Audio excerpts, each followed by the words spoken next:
Queridos, vamos pegar nossas Bíblias neste momento, vamos ter uma reflexão. Propus um tema hoje meio poético, né? Uma candeia sobre o velador. Mas na verdade essa é uma expressão do Evangelho de Jesus Cristo. Palavras de Jesus, quando falando acerca dos seus discípulos, os identificou consigo mesmo. Porque Jesus, falando acerca de si mesmo, ele declarou: eu sou a luz do mundo. Mas agora, referindo-se aos seus discípulos, abra sua Bíblia no Evangelho de Mateus, capítulo 5, versículos 14 a 16. Jesus agora falando acerca dos seus discípulos. E nós podemos e devemos entender que então ele falava a nós, mesmo que não estivéssemos presentes quando o Senhor declarou tais palavras, mas ele dirige aos seus discípulos. E não se esqueça que nós somos os discípulos do Senhor do século 21, os discípulos do Senhor Jesus Cristo no século em que nós vivemos. E falando, portanto, de seus discípulos, veja na sua Bíblia como que Jesus fala, capítulo 5, versículos 16, ou melhor, 14, 15 e 16, quando ele diz: vós sois a luz do mundo. Não se pode esconder a cidade edificada sobre um monte, nem se acende uma candeia para colocá-la debaixo do alqueire, mas acende-se uma candeia para colocada sobre o velador, para ser colocada sobre o candelabro, e assim alumia a todos os que se encontram na casa. Assim brilhe também a vossa luz diante dos homens, para que vejam as vossas boas obras e glorifiquem ao vosso Pai que está nos céus. Veja que coisa interessante. Eu comecei dizendo que Jesus, ele falando de si mesmo, ele diz: eu sou a luz do mundo. E essa é uma expressão certamente muito grande, muito forte, muito poderosa. Porque imagine Jesus, o Cristo de Deus encarnado, poder dizer alto bom som, com total consciência do significado de tais palavras, ele declarar: eu sou a luz do mundo. Como que ele dissesse: o mundo está em treva, e estando o mundo em profunda treva, o mundo precisa de luz, precisa de testemunho, precisa de uma luz que brilhe, que resplandeça nas trevas da humanidade, para que os homens então agora sejam também iluminados, para que eles saiam das suas trevas. E é muito fácil de você perceber, não somente a grandiosidade, mas a aplicação dessas palavras quando referidas ou conferidas a Jesus.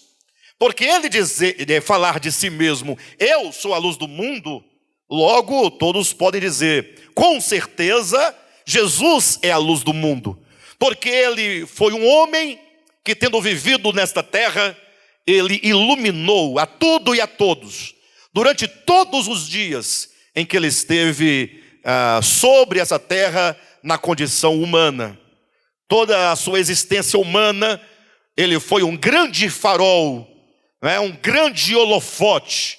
Ele foi a presença de Deus manifestada a todos os homens, para que todos os homens pudessem conhecer o Pai na face de Jesus Cristo. Agora, é estranho, num certo sentido. Eu digo estranho porque não costumamos ouvir essa verdade nesta comparação. Quando Jesus diz agora: vós sois a luz do mundo. Pense comigo agora, a mesma palavra que fala da natureza de Jesus nessa terra, agora é dita a seu respeito. Imagine só, quantos podem dar um glória a Deus ao ouvir a expressão: Jesus é a luz do mundo. Amém? E agora, como está agora o seu entusiasmo ao ouvir agora essa outra declaração: a Paola é a luz do mundo. Baixou um pouquinho a bola, mais um pouquinho não? Ficou mais sem jeito? Mais sem graça? Né?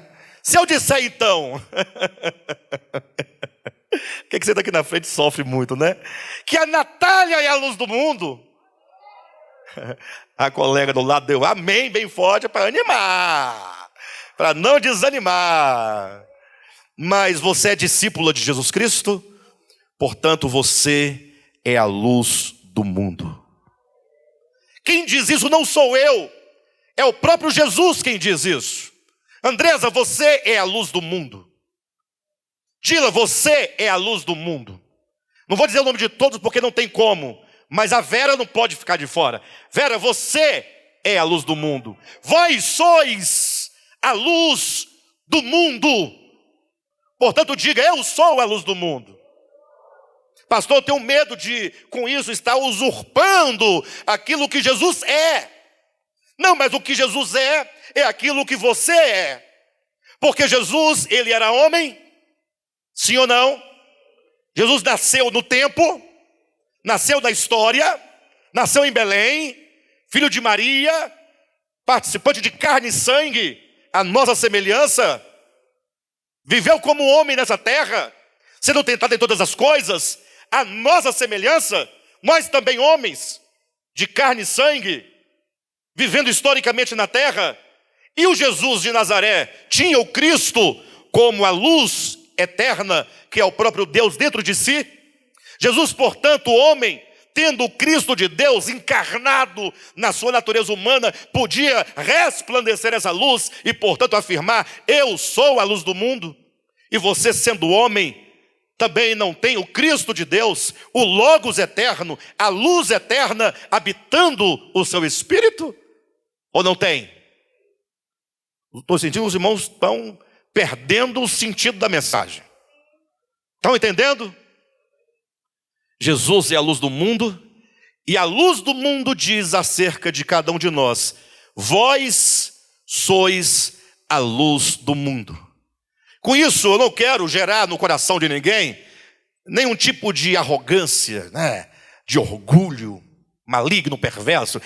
Hoje eu descobri que eu sou a luz do mundo. É todo o problema que Jesus, quando diz acerca de si, ele disse, eu sou a luz do mundo, quem me segue não andará em trevas, pelo contrário, terá a luz da vida. Agora eu pergunto, você pode falar o mesmo de você? Jesus disse, eu sou a luz do mundo. Você pode falar a mesma coisa de você? Não pode. Mas Jesus falou, vós sois a luz do mundo. Você não pode falar o mesmo? Pode ou não pode, pessoal? Quem está me entendendo? Vamos lá, é porque o pensamento, a lógica do pensamento é complexa. Tem nada de complexo. É só um pouquinho de atenção. Voltando, eu disse que Jesus declarou acerca de si mesmo, eu sou a luz do mundo. Depois ele diz acerca de seus discípulos, vós sois a luz do mundo. Eu disse, Jesus era homem, eu falei, nós somos homem. Jesus viveu historicamente na terra, nós vivemos historicamente na terra. Jesus tinha o Logos eterno encarnado na sua consciência, e por isso esse Logos, que era a luz eterna, dele resplandecia, ele podia dizer, eu sou a luz do mundo. Você também, como ser homem, tem o Cristo de Deus dentro de você, e esse Cristo em você é a luz eterna, e portanto você e Deus são um só, eu e o Pai somos um, e portanto você pode dizer, eu sou a luz do mundo. Podemos dizer, eu sou a luz do mundo, você é a luz do mundo, nós somos a luz do mundo. Primeiro ponto foi esse. Segundo, Jesus diz acerca de si, eu sou a luz do mundo. Quem me segue, é a segunda parte, ó. Quem me segue não andará em trevas. Pelo contrário, terá a luz da vida. Olha a audácia de Jesus, porque conhecia a si mesmo. Eu sou a luz do mundo, uma verdade fundamental. A questão é que ele continua, quem me segue? Jesus disse, Cadmo, se você me segue, você não anda em trevas. Luzia, se você me segue, não andará em trevas, pelo contrário terá a luz da vida. Aí eu perguntei, podemos nós falar as mesmas palavras? Eu sou a luz do mundo, quem segue o Alexandre não andará em trevas, pelo contrário terá a luz da vida? Por que não? Porque Jesus era uma candeia que estava sobre o velador. Era uma candeia acesa na sua consciência. O problema é que quando ele fala acerca de nós, enquanto discípulos e enquanto luz do mundo, ele diz: vós sois a luz do mundo. Aí ele faz uma advertência: não se acende uma candeia para colocá-la debaixo de uma mesa. Ou seja, ele está dizendo: vocês, quando foram criados pelo meu Pai, vocês receberam como essência mais íntima do vosso ser, como quintessência da vossa natureza, vocês receberam o eterno Logos de Deus, que é a potente luz criadora que ilumina todo homem que vem sobre a terra. O problema é que nós criamos uma crosta, nós criamos um velador, uma mesa, e nós então sepultamos e escondemos essa luz que está em nós. O problema é que, embora tenhamos nós a luz de Deus e consequentemente pode-se dizer somos a luz do mundo, porque para isso fomos criados e para isso fomos capacitados e para isso temos o Espírito de Deus, o problema é que não raras vezes, se você disser para alguém segue-me, essa pessoa andará nas trevas porque você também está em trevas. Mas está em trevas porque a luz que não pode ser apagada, ela pode estar escondida. Vocês entendem? Ouça as palavras de Jesus, Mateus capítulo 5. Leia agora com atenção, leia agora com esses olhos. Ele diz: vós sois a luz do mundo. Não se pode esconder a cidade edificada sobre um monte. Em outras palavras, se você construir uma cidade sobre um monte, você não poderá escondê-la jamais. Versículo 15: nem se acende uma candeia para colocá-la debaixo do alqueire. Ou seja, a candeia tem que estar acesa no velador, sobre o velador, no candelabro. E somente no candelabro, somente no velador, é que ela alumia a todos os homens que se encontram em casa. Ele está dizendo da necessidade que temos de ser luz de maneira operante, de maneira prática. Ele diz: vós sois em natureza a luz do mundo, mas pode ser o caso de que o seu ego,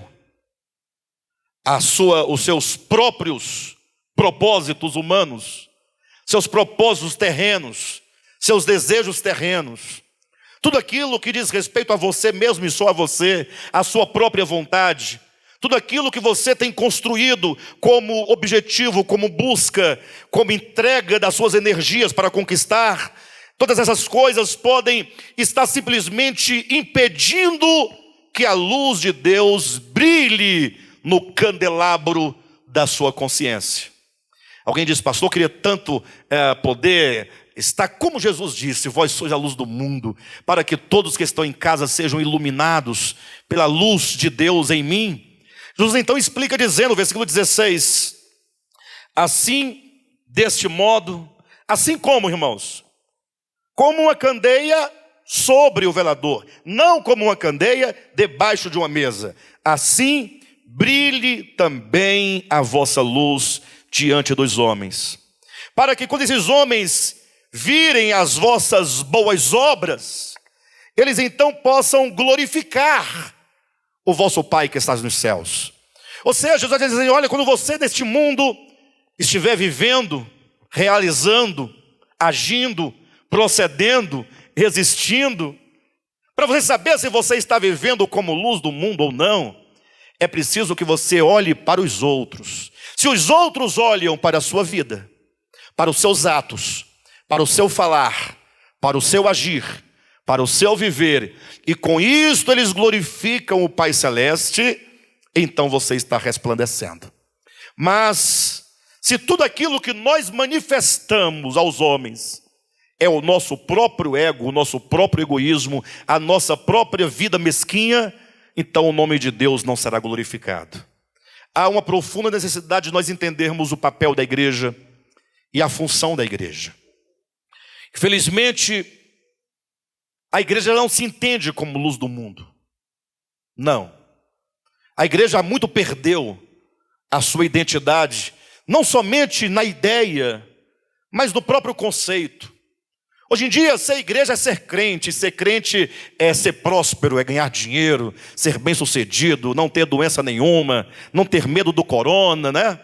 É tomar uma dose de cocaína espiritual na veia para ser aquele crente eufórico, aquele crente que se considera o todo-poderoso, que ele pode fazer todas as coisas e que nada pode lhe tocar. Mas é preciso que a igreja resgate a sua identidade. Que ela entenda como o apóstolo Pedro falou acerca do significado da igreja sobre a terra. Abra sua Bíblia rapidamente em 1 Pedro 2,9. Coisa rápida, porque o nosso tempo corre demais. Aquele relógio ali, misericórdia. Para usar aqui um jargão pentecostal, dizíamos muito isso. O relógio não é convertido. Capítulo 2 de 1 Pedro, versículo 9.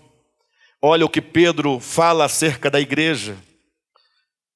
Resgatar essa consciência é extremamente importante. Capítulo 2, versículo 9 diz: vós, porém, sois raça eleita. Vós, porém, sois sacerdócio real. Vós, porém, sois nação santa. Vós, porém, sois povo de propriedade exclusiva de Deus. Vós, porém, sois povo chamados para proclamar as virtudes daquele que vos chamou das trevas para a sua maravilhosa luz.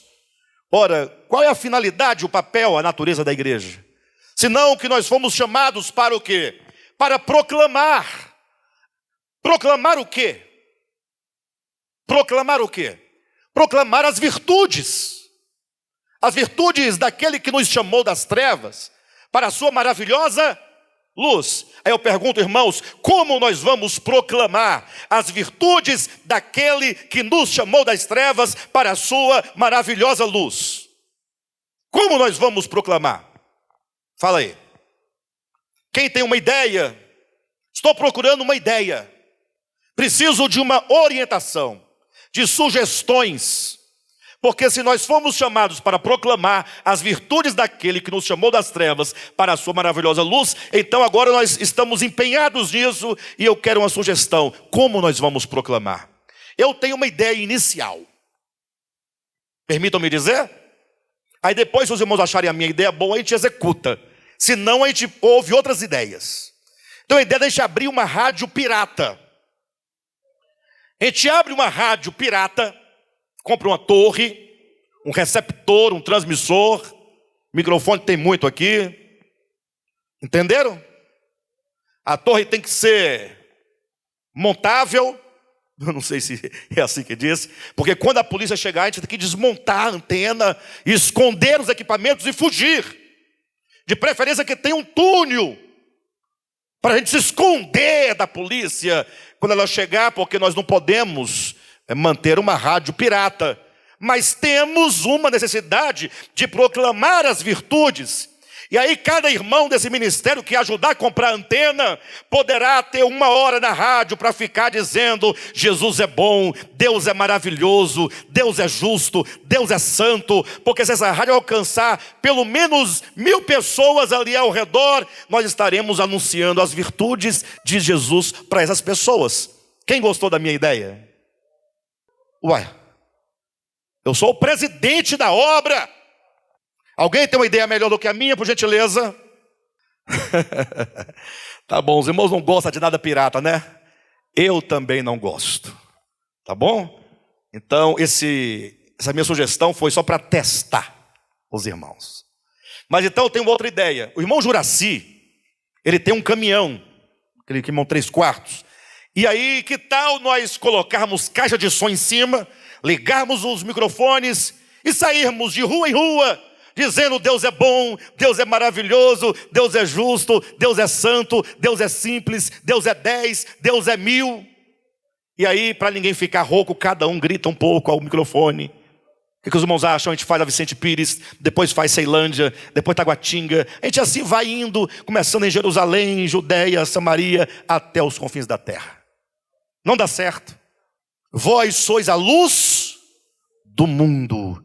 Pedro diz que nós somos povo de Deus, nação santa eleita, que nós fomos chamados para proclamar as virtudes daquele que nos chamou das trevas para a sua maravilhosa luz. Nós somos a luz. Nós temos que anunciar as virtudes de Deus, porque Ele nos trouxe para a sua luz. Qual é a maneira que você anuncia o reino da luz do Filho de Deus, se não sendo você mesmo luz?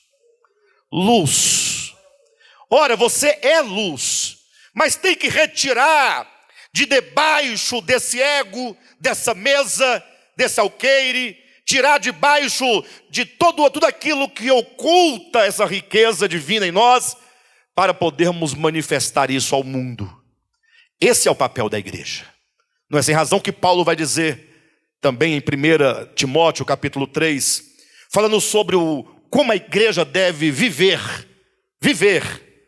E nesse contexto é que ele diz que é nesse viver e nessa vivência que a igreja então é coluna e baluarte da verdade. Mas pensando nisso, eu já venho há bastante tempo pensando nessa situação. Comecei a pensar nisso quando ministrei aquelas 3 ou 4 mensagens ou 5 mensagens acerca da apostasia. Porque falar de apostasia é falar negativamente de um inimigo iminente, perigoso, fatal, que procura roubar de nós a nossa fé. Sim. Mas então devemos nós falarmos positivamente. Ou seja, o contrário da apostasia é exatamente o reavivamento espiritual. Se por um lado o mundo está cada dia mais longe de Deus, se o mundo está cada vez mais perdido, as trevas tornam-se cada vez mais trevas, mais negras, mais densas. Urge, portanto, que você e eu, cada um de nós, e não somente você e eu, mas sobretudo nós juntos, todos nós, tenhamos no coração o desejo profundo de, ao invés de nos permitirmos sermos tomados pelas trevas da apostasia nos últimos dias, termos o desejo de sofrermos, de experimentarmos um profundo reavivamento. Um reavivamento espiritual. Mas não é fazer aqui um congresso com mensagens para tocar a sua emoção, para que você fique uma semana eufórico. Estou reavivado. Não. O reavivamento a que eu me refiro é nós buscarmos, mediante a palavra, mediante a comunhão, mediante o Espírito de Deus, resgatarmos a mesma força, o mesmo vigor dos nossos primeiros irmãos, discípulos de Jesus Cristo, os apóstolos de Jesus Cristo, que viveram intensamente no seu tempo. Quando lemos Atos dos Apóstolos, nos fica muito clara a ideia de que todos que estavam ali, na sua grande maioria, com pouquíssimas exceções, havia exceções, mas eram poucas, mas que a igreja no seu conjunto, ela era vista como um povo que amava Jesus Cristo, mas amava de modo intenso. E esse amor que a igreja tinha por Jesus Cristo pode ser demonstrado pelo menos em 2 circunstâncias muito claras.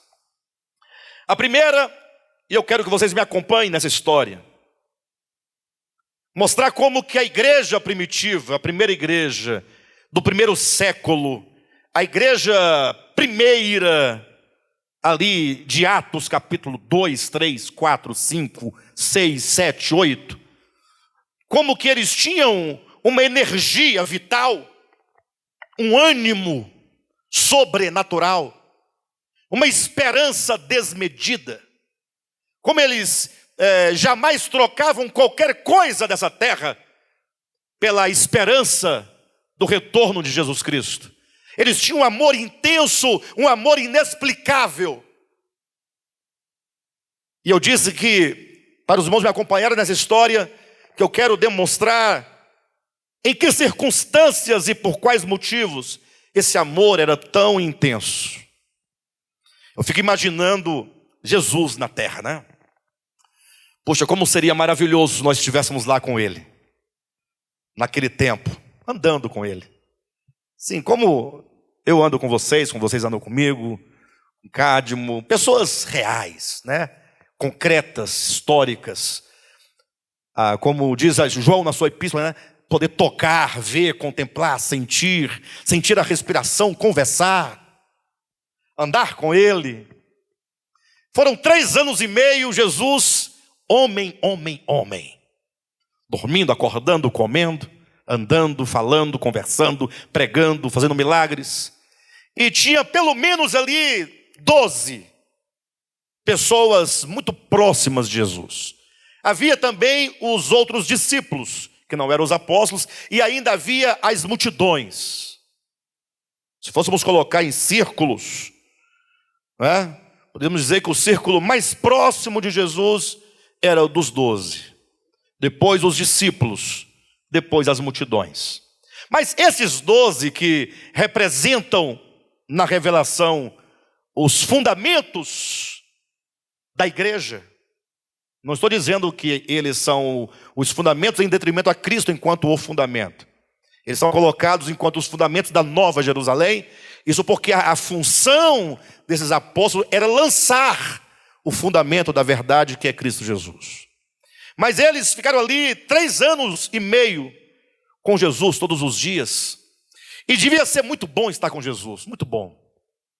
Porque apesar de todas as dificuldades que havia, estar com Jesus ali na liderança imediata daquela comunidade era saber que ele tinha todas as soluções e tinha todas as respostas, porque ele tinha todo o poder.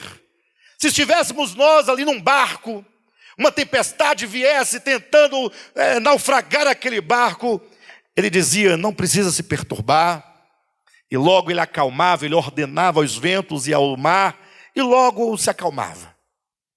É muito bom estar com Jesus nesse sentido presencial.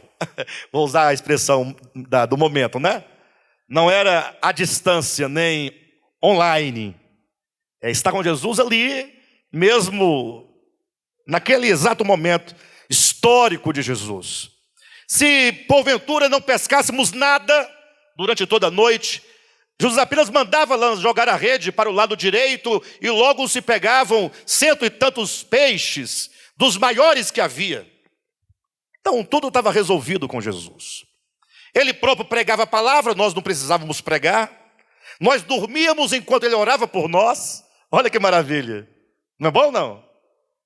Se porventura faltasse pão, ele multiplicava. Se alguém morresse, ele ressuscitava. Ficava doente, ele curava. Endemoniava, ele libertava. Era apenas ficar ali, como o próprio Cristo diz acerca dos discípulos, né? Como podem os discípulos jejuarem se o noivo está com eles? Enquanto o noivo está por aqui, eles estão de boa, tranquilos. O problema é que ao cabo de 3 anos e meio, num dado momento inesperado, Jesus, ele convida os seus 12 apóstolos, discípulos, leva-os para um cenáculo, uma grande sala, e ali todos sentados à mesa, Jesus começa a dar sinais de fraqueza. Fraqueza não espiritual, fraqueza humana. Você é humano? Você tem fraquezas? Jesus também era humano, tinha fraquezas. Primeiramente, Jesus começou a ficar com um semblante muito profundamente entristecido, angustiado. Semblante angustiado. Logo ele começou a suar muito. E logo o seu suor foi se transformando em gotas de sangue. Os discípulos, sem entender muita coisa, olhavam para o outro. O que está acontecendo? E Jesus então diz, olha, a minha alma está profundamente triste até a hora da morte. Se estivesse ao lado, diria, Jesus, muda o assunto. Muda a resenha. História de morte, Jesus. Coisa ruim é falar de morte, vamos falar de vida. Falar de coisa boa, como é para frente, Jesus. O Senhor ficou 3 anos e meio animando todo mundo, agora está aí desanimado, Jesus. Bora para frente. Mas Jesus continuou dizendo, olha, chegou o momento. Chegou o momento e eu vou me embora. Vou voltar para o meu pai. E aí piorou, porque ninguém entendia mais nada, porque afinal, toda a expectativa do discípulo era, o Cristo viera instaurar o reino, manifestar o reino. E agora, na hora H, ele disse, vai embora? Eu vou me embora. Mas fiquem tranquilos. Eu vou embora, mas vocês ficarão aqui. Aí a coisa começou a tomar outra direção. E eu vou voltar ao meu pai. Mas vocês ficarão aqui. Até que eu volte. Eu vou tomar posse de um reino. Vocês vão ficar aqui na terra dando continuidade a tudo aquilo que eu comecei a fazer. O livro de Lucas foi escrito por um tal de Lucas, né? O próprio Lucas, um médico que escreveu o livro de Lucas, o Evangelho, e também o Atos dos Apóstolos. E ele diz, tanto em Lucas quanto em Atos, na introdução, ele fala que ele tomou o testemunho de tudo aquilo que Cristo começou a realizar. Por que começou a realizar? Quando ele escreve Atos dos Apóstolos, ele mostra como que ali os discípulos dão continuidade àquilo que Cristo começou. Em Lucas, Cristo começa uma obra. Em Atos dos Apóstolos, os apóstolos dão continuidade àquela obra. A igreja dá continuidade à obra de Cristo, fazendo jus ao fato de que a igreja é corpo de Cristo. Ser corpo de Cristo não é uma carteirinha de membro. Não, é ser efetivamente ligado a Cristo, de modo que Cristo cabeça nos céus e a sua igreja, o seu corpo, na terra. Quando a igreja se move, é Jesus se movendo. Quando a igreja age, é Jesus agindo. Pelo menos teoricamente, essa é a verdade. A grande questão é que quando os discípulos viram que era verdadeiro o que Jesus falava, que de fato ele voltaria ao Pai, e que os discípulos dariam continuidade, é nesse momento que vem ao coração de cada um de nós a pergunta, será que nós vamos dar conta de continuar aquilo que Cristo começou a fazer? Hein, Rodolfo? Jesus começou uma obra, foram 3 anos e meio de obra, e agora fala, eu vou voltar para o Pai, e vocês, igreja, darão continuidade. A grande questão é que nós olhamos para nossas próprias fraquezas. Os discípulos começaram a se entristecer também. Foram tomados de medo, de angústia, de pavor. Foi aí então que no meio do discurso Jesus disse, calma, calma. Entenda uma verdade fundamental. Eu vou para o meu Pai, mas eu volto. Eu vou, mas eu volto. A minha ida vai durar 3 dias e 3 noites. Mas eu volto em ressurreição. E uma vez ressurreto, eis que eu estarei convosco todos os dias, até a consumação dos séculos. A presença mística de Cristo estaria presente como um selo, como força, como garantia, como poder, como verdade, ao lado da igreja, não somente aos domingos, mas estarei convosco todos os dias. Todos os dias. Quando estiver no meio de uma pandemia, eu estarei com vocês naquele dia. Ele disse para os seus discípulos, eu vou, mas eu enviarei o Espírito Santo. O Espírito da verdade que vos ensinará toda a verdade, que vos conduzirá em toda a verdade. Ou seja, o Espírito Santo era a força, a garantia de que os discípulos não estariam sós. Eles teriam que dar continuidade à obra ministerial de Cristo, mas eles contavam com a presença real, embora mística, de Cristo, com a presença do Espírito Santo ao lado deles e dentro deles. E os irmãos conhecem bem a história. A partir do dia de Pentecostes, Atos capítulo 2, diz que o Espírito desceu em forma corpórea, ali como de glossas de fogo, como línguas de fogo, sobre cada um daqueles discípulos. Aquele Pentecostes em Atos 2, aquele batismo no Espírito Santo, aquele ser mergulhado no Espírito para constituir o corpo de Cristo, fez dos discípulos de Cristo, fez de cada um deles uma testemunha. De maneira que eles foram tomados de uma euforia espiritual, de um poder espiritual, de uma vontade espiritual. Até porque Jesus Cristo, quando ascendeu aos céus, 10 dias antes desse batismo com o Espírito, ele disse, olha, assim, os anjos disseram acerca de Cristo, assim como ele subiu, ele também há de voltar. E a partir desse momento, em que os discípulos recebem o Espírito Santo sobre suas cabeças, preste atenção, agora eles totalmente movidos por um amor profundo por Jesus, eles agora começaram a pregar o Evangelho com toda força, com todo entusiasmo, porque eles pensavam, quando nós pregarmos o Evangelho em todo o mundo, então Jesus voltará. Então, não somente eles pregavam porque amavam o Evangelho, amavam, é verdade, ou porque amavam as pessoas, amavam, é verdade, mas eles queriam que Jesus voltasse logo para eles. Ou seja, se tudo o que precisa é que nós preguemos a palavra, vivendo a palavra, proclamando a palavra, então vamos fazer logo para que Cristo venha logo, para que estejamos novamente reunidos presencialmente, para nunca mais nós nos separarmos. Então esse amor era demonstrado como um forte desejo de ter Jesus de volta à semelhança dos dias da sua encarnação, com a presença muito além de mística, também uma presença pessoal. Isso fica muito claro no testemunho dos apóstolos, quando eles falam dessa maneira, porque compreendiam dessa maneira e desejavam, portanto, que isso acontecesse o mais breve possível. Daí, por eles amarem tanto ao Senhor, e eles foram postos à prova.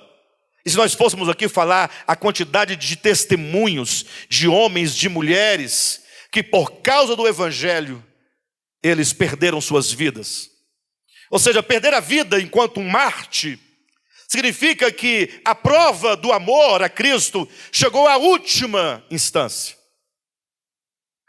É tão bom dizer amamos a Jesus, né? E eu creio que nós amamos sim a Jesus em certa medida. Mas imagine só, quando você diz que ama a Jesus, e esse amor que você sente é tão grande, tão profundo, que você está disposto a ir à última consequência, por causa desse nome, por causa de Cristo, por causa de Jesus. Há um livro publicado pela CPAD, Casa Publicadora das Assembleias de Deus, chamado O Livro dos Mártires.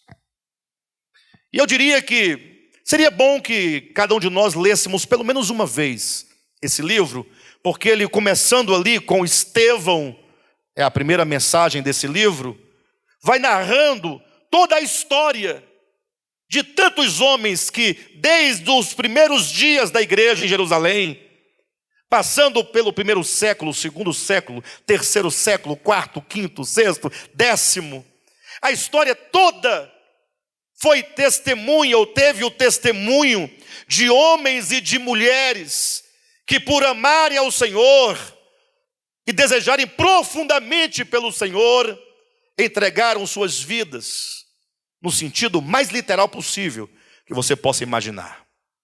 Esse livro fala de uma condessa que perdeu a sua vida por causa do nome de Jesus. Não vou me recordar agora os detalhes da história, mas para os irmãos terem uma ideia, foi dito a ela que se ela não renegasse o nome de Jesus, não deixasse de lado essa ideia de evangelho, de Jesus, de ressurreição, de amor, essas coisas tudo, se não deixasse de lado, ela iria morrer. Ela estava grávida. E então ela manteve-se firme, dizendo que não havia nenhum meio, nenhuma condição de ela negar o nome de Jesus, porque ela falou assim: só se nega a quem você não conhece, e eu conheço Jesus, eu sei quem Jesus é, eu falo com ele todos os dias, eu o amo, eu o aguardo, como eu posso negá-lo? E sabe como que ela foi martirizada? Uma jovem de menos de 30 anos de idade, grávida, sem nenhuma roupa no seu corpo, acenderam uma churrasqueira e grelharam ela viva. Literalmente grelharam, como quem grelha carne, quando assa carne na grelha. E ela manteve-se fiel. E eu me pergunto, que fidelidade é essa? De onde vem? Foi a grande questão que o Marcinho colocou na mensagem dele a semana passada, perguntando o que eles viram, né? O que eles tinham? O que nos falta, afinal? Ora, se toda a história, atenção, ela foi marcada pelo testemunho das testemunhas, e olha que testemunha em grego se escreve, se pronuncia e se lê martúria, mártires. Ser uma testemunha é ser um mártir, porque toda testemunha fatalmente só é testemunha porque já morreu para o mundo.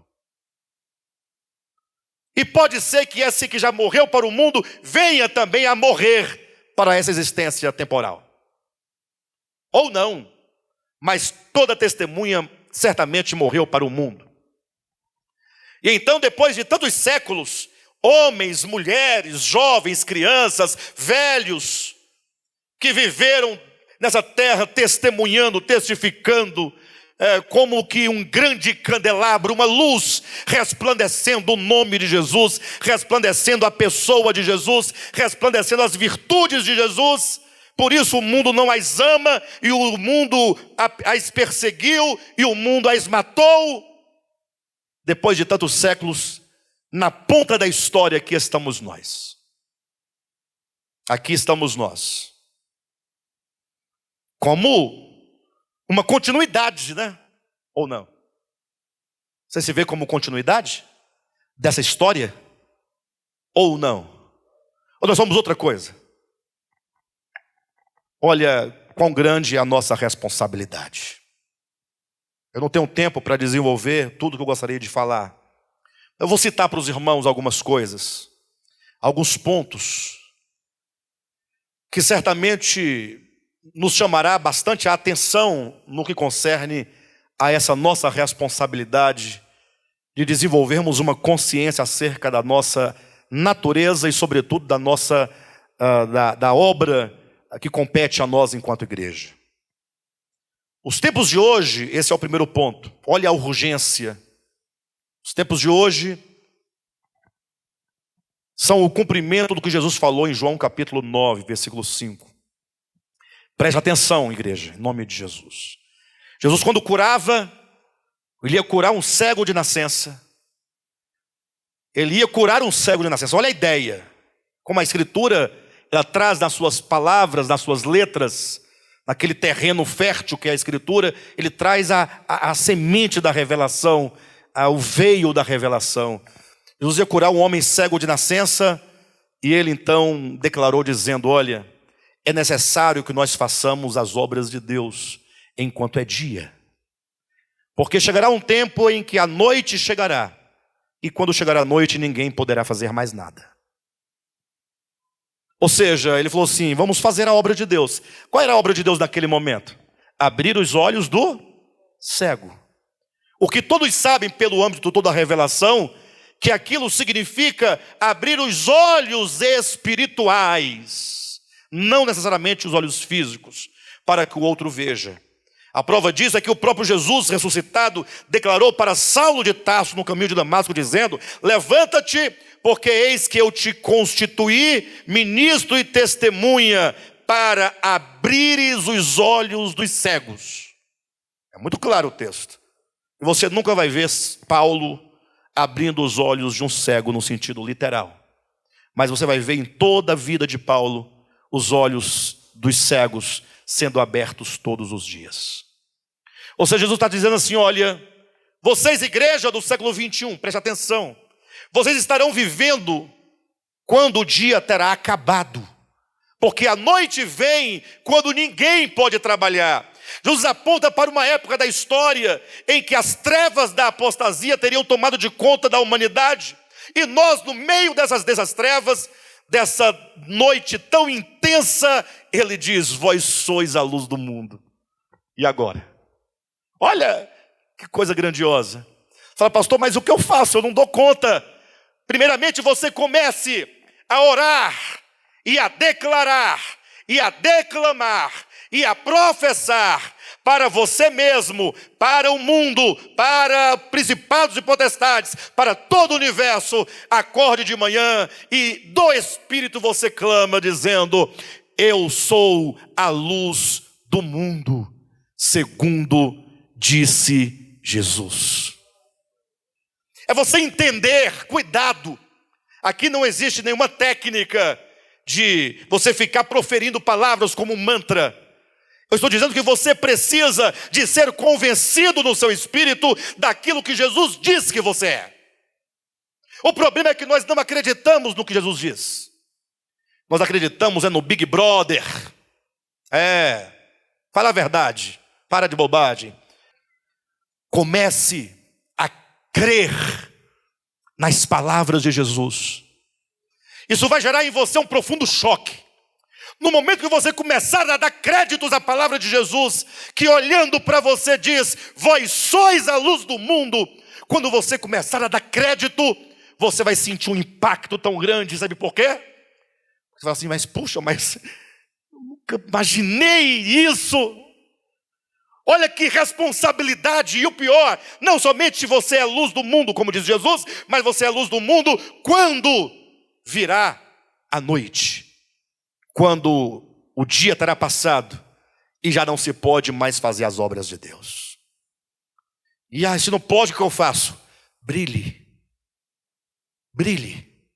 Pastor, por que essa época que Jesus fala, vem a noite quando ninguém mais pode trabalhar? Como assim? É porque você querendo trabalhar, fazer e realizar, você não vê nenhum resultado. Isso porque o mundo está com os ouvidos, esse é o segundo ponto. Os ouvidos estão embotados.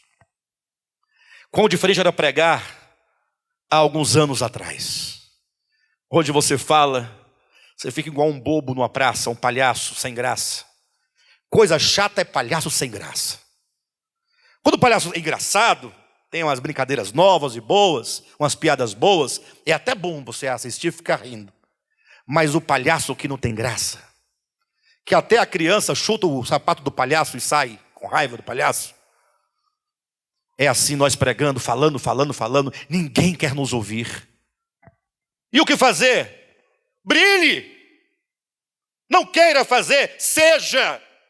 Vós sois a luz do mundo. Não se coloca uma candeia debaixo de uma mesa, mas sobre o velador. Resplandeça, resplandeça. Mostre na sua face quem é Jesus. Essas virtudes de Cristo precisam ser por nós manifestadas. Porque se você quiser ficar apenas falando, olha, Paulo vai dizer em 1 Timóteo, capítulo 4, versículo 1, que nesses últimos tempos os homens, eles dariam ouvidos a toda sorte de heresias destruidoras, não é? Eles dariam ouvidos a tantas mentiras que eles não iriam querer absolutamente dar crédito à verdade. 2 Timóteo capítulo 4, Paulo fala, os homens sentindo coceira nos ouvidos, como um comichão no ouvido, se recusarão a dar ouvidos à verdade. Então o que fazer? Somos chamados a brilhar, somos chamados a resplandecer. Há um terceiro problema, né? Que a obra de Deus a ser feita, no sentido de revelar Cristo, nesse tempo de apostasia, nesse tempo de trevas, não basta que nós vivemos no pior tempo. Vem a noite quando ninguém poderá trabalhar. Esse é o tempo que nós vivemos. Não basta o fato de os ouvidos das pessoas estarem embotados, ensurdecidos, tapados. Tem um terceiro problema, grave. Jesus disse que a seara é grande, mas os trabalhadores são poucos. Ele não disse que os crentes seriam poucos. Os crentes são muitos, mas trabalhadores, poxa vida, que coisa extraordinária. Se nós entendêssemos, puxa, Jesus tem uma seara, é um trabalho espiritual. Não confunda isso com fazer e não fazer coisas. Mas nós fomos chamados, como diz Pedro, para nós proclamarmos as virtudes daquele que nos chamou das trevas para a sua maravilhosa luz. Mas quão escasso está nos dias de hoje o número de obreiros. Cuidado, porque obreiro não é aquele que na igreja tem a destinação de uma função. O Marcinho é obreiro, pastor Alexandre é obreiro, pastor Josué é obreiro, Marquinhos é obreiro, o Pedrão é obreiro, é obreiro. Aí você fala assim, a Paola é obreira? Ela fala, não, quando era da Universal eu era obreira. Mas eu cheguei aqui e fiquei sem função. Obreiro é aquele que está na obra de Deus. E se você está na obra de Deus, você é obreiro ou obreira. E se você não é obreiro nem obreira, não está na obra de Deus. Está na obra de quem? Há uma obra. Mas por que os obreiros são poucos se os crentes são muitos? Porque uma coisa é ser crente, outra coisa é ser discípulo. É se colocar como uma coluna, para que a causa de Deus, o testemunho de Deus, a arca do testemunho seja colocada sobre os ombros, não é? Aqueles que estão empenhados na oração, no testemunho, no amor, na consolação, na esperança, como João vai dizer no Apocalipse, dizendo, eu, João, ele fala, companheiro vosso no reino, na tribulação, na esperança. Os obreiros são poucos, porque poucos querem se colocar. E sabe por que poucos querem se colocar na posição adequada? Porque até então, até pouco tempo, o medo de um lado e a promessa de uma recompensa do outro ainda nos alimentava. Mas passou o tempo, o diabo está tão sem futuro, coitado do diabo. Está tão sem crédito, que ninguém tem medo dele mais. Acabou. O pastor fala, porque o diabo, os irmãos ficam falando no diabo, começa a rir do diabo. Perderam o medo. E quando então, vamos apelar para o galardão. O galardão também não empolga mais ninguém. Vocês cresceram humanamente. Perderam medo de lobisomem. E perderam a esperança dos castelos de fadas. Quando a pessoa fica adulta, ela não tem medo mais de bicho-papão. E nem fica mais pensando em conhecer um castelo de fadas. Perfeito? Aí ela vira gente, vira um ser histórico e materialista. O que importa é quanto eu ganhei hoje. Isso é o que importa. Isso aconteceu conosco. Perdemos o medo do demônio. Que bom que perdemos o medo do demônio. Que maravilha. Porque o demônio, coitado, está desesperado. Deixa ele lá. E essa ideia de fazer as coisas para ganhar. Qualquer pessoa que faz alguma coisa para ganhar uma recompensa, ganhar um galardão, esse é um mercenário. Mas o fato é que os obreiros são poucos porque perderam o medo e perderam a empolgação do galardão. E quando isso acontece, você coloca os seus olhos no aqui e agora. Tudo agora é buscado por um interesse imediato e material. O que é que nos impulsiona agora? Ou seja, esse tempo é tão difícil que só nos resta uma coisa: o amor incondicional que os primeiros discípulos sentiam por Jesus. Só isso vai nos mover. Nada mais. Nada, absolutamente será capaz de nos levantar.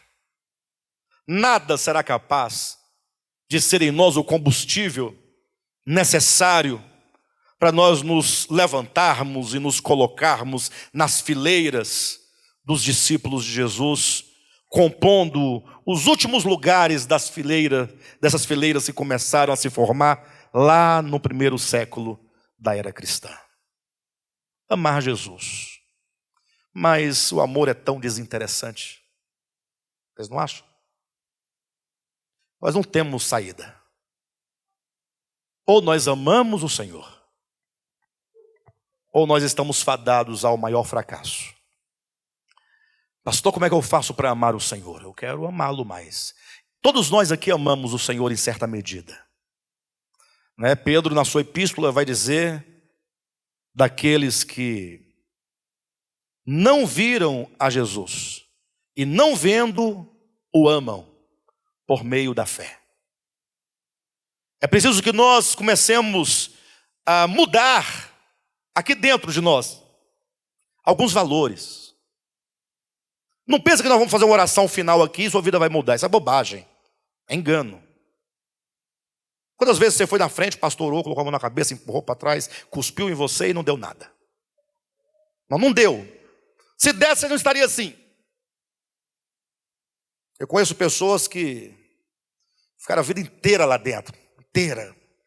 Fazia sacrifício, fogueira, tudo, envelope, dízimo, rosa, cajado, caneta ungida, tudo. E botava muita fé naquilo.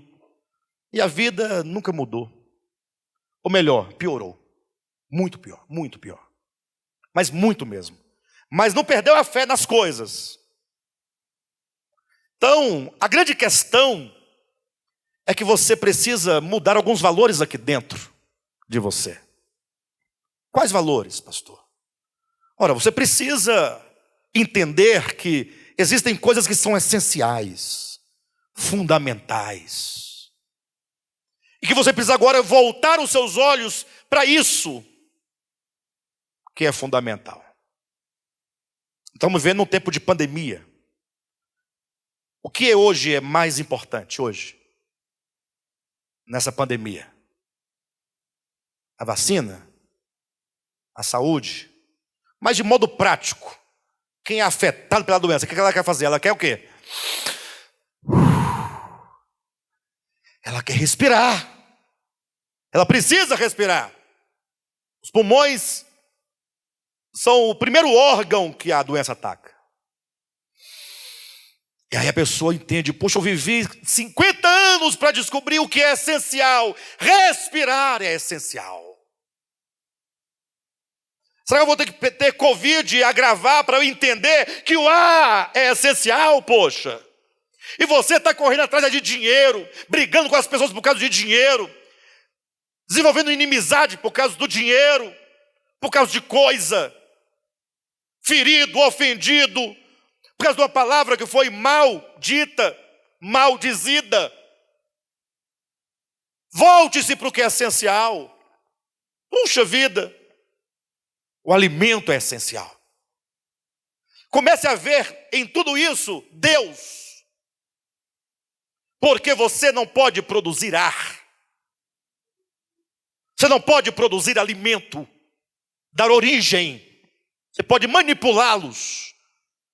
E aí você começa a olhar para as coisas essenciais e começa a ver o amor de Deus. Porque os ricos atributos de Deus estão todos manifestados nas coisas que foram criadas. E você vai começar a conhecer a Deus nas coisas mais simples e mais elementares. E você vai percebendo o quanto Deus é bom, o quanto Deus é maravilhoso, o quanto Ele cuida de nós, nos mínimos detalhes. E você vai começar a admirar a grandeza e a beleza de Jesus Cristo. E aí você vai começar a conhecê-lo. E você vai começar a amá-lo. E cada dia, em relacionamento, você vai amando mais e mais. O amor só aumenta. E você, quando começar a amar esse Deus, não por mandamento, impossível. Pastor, mas na Bíblia tem um mandamento de amar a Deus, mas esse mandamento não é uma ordem simplesmente para que você faça, é um indicativo da vontade de Deus, para você compreender a vontade de Deus.